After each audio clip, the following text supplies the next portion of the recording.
Hi all, എല്ലാവർക്കും പ്രാർത്ഥനാ തീർത്ഥത്തിൻ്റെ പുതിയൊരു വീഡിയോയിലേക്ക് സ്വാഗതം. നമുക്കെല്ലാവർക്കും അറിയാം, ജ്യോതിശാസ്ത്രം അനുസരിച്ച് 27 നക്ഷത്രങ്ങളാണുള്ളത്. ഈ നക്ഷത്രങ്ങൾക്ക് എല്ലാം തന്നെ പൊതുഫലങ്ങളുണ്ട്. ഇത്തരം പൊതുഫലങ്ങളിൽ ദോഷവും ഗുണവും എല്ലാം കാണും. നല്ല കാര്യങ്ങൾ ഉണ്ടാവാം, മോശം കാര്യങ്ങൾ ഉണ്ടാവാം. ഈ പൊതുഫലങ്ങൾ ഉണ്ടെങ്കിലും ജനന സമയപ്രകാരവും ജാതകപ്രകാരവും ഇതിൽ വ്യത്യാസം വരും. ഇതുപോലെ തന്നെ നക്ഷത്രപ്രകാരം നാഗദോഷമുള്ള ചില പ്രത്യേക നക്ഷത്രങ്ങളുണ്ട്. ശിവനും മഹാവിഷ്ണുവുമെല്ലാം സർപ്പങ്ങളുമായി ബന്ധമുള്ളവരാണ്. ശിവഭഗവാന്റെ കഴുത്തിൽ സർപ്പമുണ്ട്. അതുപോലെ തന്നെ മഹാവിഷ്ണു ശയിക്കുന്നതും ഇതിലാണ്. സർപ്പദോഷമുണ്ട് എന്നുണ്ടെങ്കിൽ നമ്മുടെ ജീവിതത്തിൽ ഒരിക്കലും തന്നെ ഉയർച്ചയുണ്ടാകില്ല. അതുപോലെ തന്നെ എപ്പോഴും പല പ്രശ്നങ്ങളായിട്ട് ജീവിതത്തിൽ കടന്നു വന്നുകൊണ്ടേയിരിക്കും. ഇന്നത്തെ വീഡിയോയിൽ ഞാൻ പറയാൻ പോകുന്നത് സർപ്പദോഷം വരാനുള്ള കാരണങ്ങള്, അതുപോലെ തന്നെ ഇത് ഏതൊക്കെ നക്ഷത്രക്കാർക്കാണ് വരുന്നത്, ഇതിന്റെ പരിഹാരങ്ങൾ എന്തൊക്കെയാണ് എന്നതിനെ കുറിച്ചാണ്. സർപ്പദോഷം വരുന്നത് മുജ്ജന്മത്തിൽ നമ്മളോ നമ്മുടെ പൂർവികരോ ചെയ്ത പാപങ്ങൾ കാരണമാകാം. ഈ ദോഷം നമുക്കുണ്ടോ എന്ന് നമുക്ക് തന്നെ തിരിച്ചറിയാൻ സാധിക്കുന്ന ചില കാര്യങ്ങളുണ്ട്. ഇതിൽ ആദ്യം തന്നെ പറയേണ്ടത് ത്വക്ക് രോഗങ്ങളെ കുറിച്ചാണ്. ത്വക്ക് രോഗങ്ങൾ വരാനായിട്ട് സയന്റിഫിക്കലി പല കാരണങ്ങളുമുണ്ട്. ഇതല്ലാത്ത കാരണങ്ങളിൽ ഒന്നാണ് സർപ്പദോഷം. പാണ്ടുണ്ടാവുന്നത്, സർപ്പങ്ങളുടെയൊക്കെ തൊലിപ്പുറത്ത് ഉണ്ടാകുന്നത് പോലെ ചില ആൾക്കാരുടെ സ്കിന്നിൽ ഉണ്ടാവുന്നത്, ഇതൊക്കെയും തന്നെ സർപ്പദോഷത്തിന്റെ ലക്ഷണങ്ങളാണ്. ഇനി മറ്റൊരു ലക്ഷണം എന്ന് പറയുന്നത് ഉറക്കമില്ലായ്മയാണ്. ഉറക്കം വരാത്ത അവസ്ഥ, ഇതല്ലെങ്കിൽ ഉറങ്ങി വരുന്ന സമയത്ത് പെട്ടെന്ന് തന്നെ ഉണർന്ന് പിന്നീട് ഉറക്കമില്ലാതാകുന്ന അവസ്ഥ, പേടിപ്പെടുത്തുന്ന രീതിയിലുള്ള സർപ്പങ്ങളെ തുടർച്ചയായി സ്വപ്നം കാണുന്ന അവസ്ഥ, ഇതൊക്കെയും തന്നെ സർപ്പദോഷത്തിന്റെ ലക്ഷണങ്ങളാണ്. ഇനി ഇതൊന്നും കൂടാതെ സർപ്പദോഷമുള്ള വീടുകളിൽ താമസിച്ചാൽ അകാല മൃത്യുവിന് വരെ സാക്ഷ്യം വഹിക്കേണ്ട അവസ്ഥ വരും. ഇതിനു പുറമെ സഹോദരങ്ങൾ തമ്മിൽ എന്നും കലഹമായിരിക്കും. ഇതും നാഗദോഷങ്ങളുടെ പ്രധാന ലക്ഷണമാണ്. ഇനി മറ്റൊരു കാര്യം, വന്ധ്യതയും സർപ്പദോഷം കൊണ്ടുണ്ടാകാം. ഇതിനെക്കുറിച്ച് ഒട്ടുമിക്ക ആളുകൾക്കും അറിയാമെന്നാണ് എനിക്ക് തോന്നുന്നത്. ചില ഘട്ടങ്ങളിൽ വയറ്റിൽ വെച്ച് തന്നെ കുഞ്ഞിനെ നഷ്ടപ്പെടുന്ന അവസ്ഥയും സർപ്പദോഷം കൊണ്ടുണ്ടാകുന്നുണ്ട്. പലപ്പോഴായിട്ട് അബോഷനാവുക, ഇതൊക്കെയും തന്നെ സർപ്പദോഷമുള്ള ആളുകളിൽ കണ്ടുവരുന്ന ഒരു കാര്യമാണ്. സന്താന ലബ്ധിക്കായിട്ട് ചെയ്യുന്ന വഴിപാടുകൾ പോലും ഫലം കാണാതെ പോകുന്നതിന് ഒരു കാരണം സർപ്പദോഷം തന്നെയാണ്.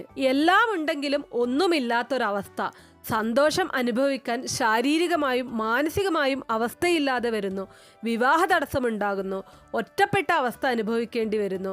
ഇവയൊക്കെയും തന്നെ സർപ്പദോഷത്തിന്റെ ലക്ഷണങ്ങളായിട്ട് വരുന്നവയാണ്.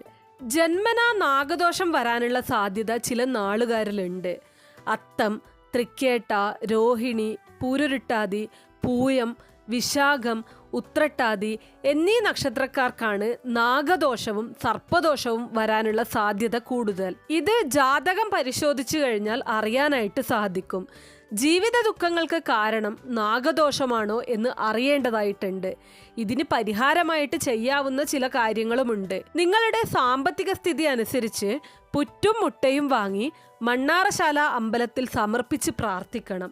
ഇത് വെള്ളിയിലോ സ്വർണത്തിലോ ആകാം. കൂടാതെ ആയില്യം നാളിൽ വീടിനടുത്തുള്ള നാഗക്ഷേത്രത്തിൽ പൂജയോ വഴിപാടുകളോ നടത്താം. മഞ്ഞൾ വഴിപാട്, പൂക്കുല സമർപ്പണം, നൂറും പാലും എന്നിവയെല്ലാം സർപ്പങ്ങൾക്ക് ചേർന്ന വഴിപാടാണ്. കുഞ്ഞുങ്ങളില്ലാതെ വിഷമിക്കുന്ന ആൾക്കാര് മരുന്നുകൾ നിങ്ങളെ സഹായിക്കുന്നില്ല എന്ന് കണ്ടു കഴിഞ്ഞാൽ തീർച്ചയായിട്ടും ഈ നാഗദോഷത്തിന്റെ കാര്യത്തിലും ഒന്ന് ശ്രദ്ധിക്കേണ്ടതായിട്ടുണ്ട്. നല്ല ഒരു ജ്യോതിഷിയെ കണ്ട് നിങ്ങളുടെ ജാതകത്തിൽ സർപ്പദോഷമുണ്ടോ എന്നുള്ളത് നോക്കേണ്ടതായിട്ടുണ്ട്.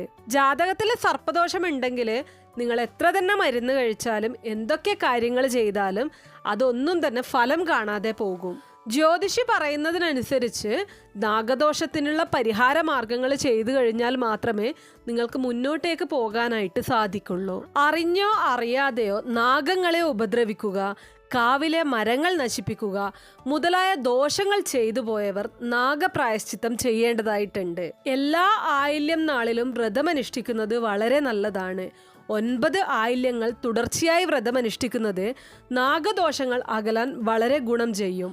ഓരോ ദിവസത്തിനും അധിപതികളായി ഓരോ നാഗങ്ങളെ ബ്രഹ്മാവ് നിശ്ചയിച്ചിട്ടുണ്ട് എന്നാണ് വിശ്വാസം. ഇവരെ സ്മരിച്ചുകൊണ്ട് ദിവസം ആരംഭിച്ചാൽ ഐശ്വര്യമുണ്ടാകുമെന്ന് കരുതപ്പെടുന്നു. ഞായറാഴ്ച അനന്തൻ, തിങ്കൾ വാസുകി, ചൊവ്വ തക്ഷകൻ, ബുധൻ കാർക്കോടകൻ, വ്യാഴം പത്മൻ, വെള്ളി മഹാപത്മ, ശനി കാളിയൻ, ശംഖപാലൻ. ഞാൻ ഈ പറഞ്ഞതുപോലെ തന്നെ ജാതകത്തിൽ സർപ്പദോഷമുണ്ടെങ്കിൽ അതിന് നമ്മൾ പ്രത്യേക പ്രാധാന്യം കൊടുത്ത് ചെയ്യേണ്ടതായിട്ടുള്ള കാര്യങ്ങൾ ചെയ്യേണ്ടതായിട്ടുണ്ട്. അപ്പോൾ ഇതുപോലുള്ള നല്ല അറിവുകൾക്കായിട്ട് നമ്മുടെ ഈ ചാനൽ ഒന്ന് സബ്സ്ക്രൈബ് ചെയ്തേക്കണേ.